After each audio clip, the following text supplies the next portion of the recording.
Once upon a time, there was a young man named Levi who lived in a village surrounded by mountains. Since childhood, he had heard stories about a God who sees everything, who watches over everything, who never sleeps. But as he grew older, those stories started to feel like distant tales good for helping children sleep, but not strong enough to support a worried adult. Life had not been kind to Levi. His father abandoned them when he was young. His mother became ill, and he had to work from a very early age. He often thought that if God really saw him, then he must be disappointed because nothing in his life ever seemed to improve.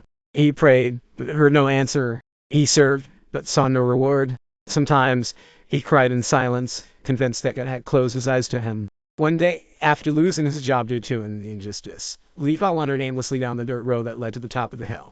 He walked for hours until he sat on a rock and shouted in despair, "If you're out there, look at me. Do something. Tell me I'm not invisible." The wind blew strong, but no sound came from the heavens. Only silence. A silence that pierced the soul. But there, in that loneliness, appeared an old shepherd.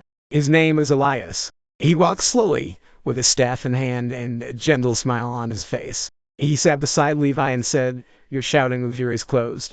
How can he sees you if you don't want to see him?" Levi replied bitterly, "I've lived through things you wouldn't understand. God has turned his back on me." Elias then picked up a smooth little stone and said, "Look at the stone. Do you see anything in it?" "No, just a stone. But if you place it under the sun, you'll see it shine." Then he added, "You've been living under clouds, but God has been watching you the whole time. God's eye is not like man's eye. He doesn't need light to see you. He sees with love, even in the darkness." Levi stayed silent. Those words stirred something deep inside him. In the days that followed, Elias invited Levi to walk with him and his sheep. As they herded, Elias would point out small things: a flower growing between rocks, a lamb following the shepherd's voice even with its eyes covered, a hidden path through the brush. And he would say, "It's how God is. He doesn't always show himself, but he leaves traces." Levi began to notice signs. One day, an old woman offered him bread without knowing he was hungry. On another occasion, he found an old letter from his mother with a verse: "The eyes of the Lord are on the righteous, and his ears are attentive to their cry." Psalm 30:15. Every little detail seemed to shout, "I'm here."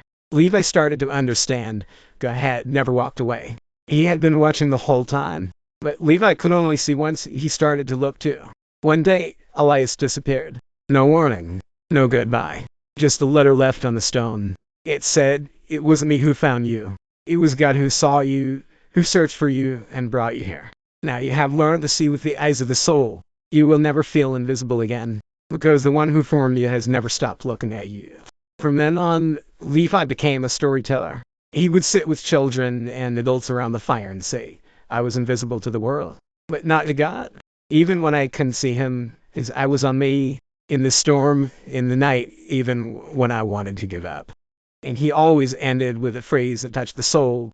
If you ever feel like no one sees you, remember the eye of God isn't invisible. And you, even if you don't feel it, are deeply seen, deeply loved, and never alone.